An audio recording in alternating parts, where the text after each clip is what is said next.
थाप पर रक्स। पंजाब हुकूमत का लाहौर को 15 जनवरी तक जीरो वेस्ट करने का बुलंदोबाग दावा।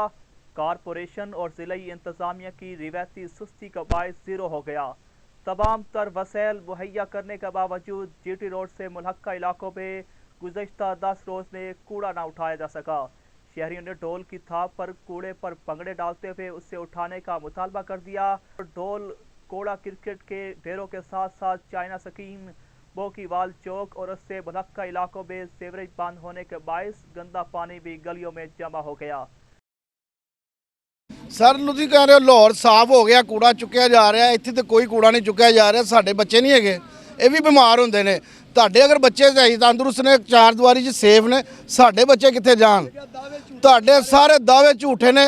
एक गल भी सच्ची है तो मेरे नाल आके मिलो तो सही एक बारी, मैं तुहानूं दसां किस तरह हुंदा है। देखो रहन दे हाल है ने, कोई खुदा दा खौफ खाओ, अल्लाह दे बंदे हो, कोई गरीबां दा भी कोई हक रखो। सानूं इत्थे कूड़ियां दे उत्ते बहाना जे हुण। शहरियों का कहना है कि सूबाई हुकूमत लाहौर पर सिर्फ ज़बानी जमा खर्च कर रही है। गंदगी और गिलासत के बायस उनकी ज़िंदगी अजीरन हो चुकी है, जबकि सूबाई वज़रा सिर्फ टेलीविज़न पर दावत से आगे कुछ करने को तैयार नहीं।